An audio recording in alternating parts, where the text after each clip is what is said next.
Let me ask you a question. What's the most obscure anime you've ever watched? Was it Jinro, Ghost in the Shell, or perhaps Angel's Egg? Notice something about these three anime. They were all directed by the same person, Mamoru Oshii. Funny enough, I watched all three of these movies without even realizing it was him behind the scenes or orchestrating the story. I gave all three the same score, 6 out of 10. Why? Well, it's simple. Oshii-sensei leaves too much of the plot for the viewer to interpret. Even Pet Labor the movie was confusing, because too much was happening at once, but not enough was explained. I haven't watched the sequel yet, but I plan to since I've heard great things about it. That said, overall, his storytelling is frustrating to me. If you expect viewers to analyze and decipher every shot, where is the enjoyment? Ghost in the Shell drove me crazy. Sure, it had some cool scenes, but the whole movie felt like a jumbled mess. I genuinely cannot fathom how people can relate to it. I'm not saying it's bad storytelling, even though I am. But what I'm trying to express is that obscure writing doesn't automatically equal great stories, except when it does. Sonny Boy aired back in 2021, and I debated watching it at the time, but the low scores initially put me off.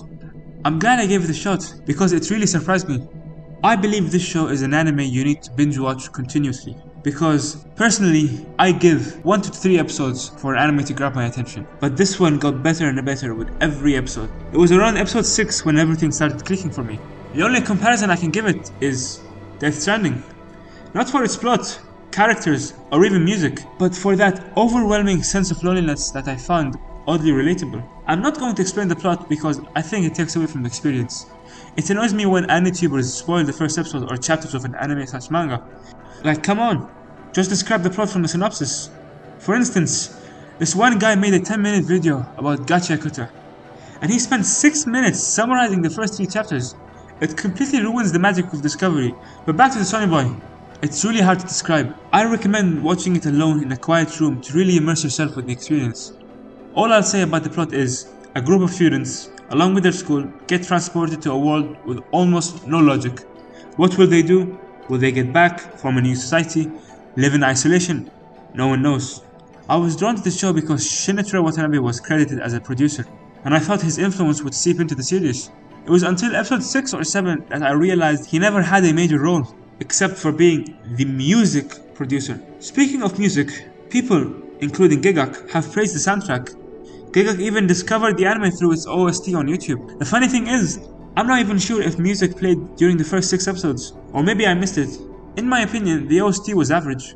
It fit the show, but it didn't sound out like Nujabe's work in Samurai Champloo, or Yotaka Yamada's in Vinland Saga, or even Kensuke Ushio's work for Heavenly Delusion. What truly inspired me to make this video was the plot itself.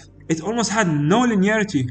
If not for a few key plot points, you could watch episodes 2 through 8 in any order and still understand what's going on. The episodes I loved most were 7 and 11. They gave me this profound sense of hollowness that is hard to describe. It's not that the characters are alone, but the world feels so vast and you feel so small in comparison. I think the anime's main message is, no matter what we humans go through, we adapt and dominate our environments. Which leads me to talk about the world building. The world building in Sonny Boy is incredibly obscure.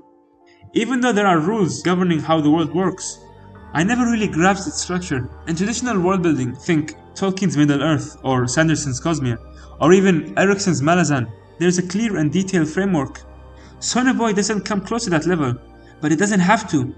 Despite the confusion, it somehow makes sense. Just like our real world, we don't know all the details, yet we understand enough. The world is good. In many ways, Sonny Boy perfects what I don't like about Mamoru Oshii's work. Even by the final episode, you're left with questions, but you still get it. I'm not trying to diss Oshii-sensei. If it comes that way, I apologize, because storytelling is subjective. I'm just using him as an exaggerated example to emphasize what Sonny Boy does so well. Anyway, I hope you enjoyed this video. Don't forget to follow me on Twitter. And of course, Free Palestine. Have a good day and goodbye.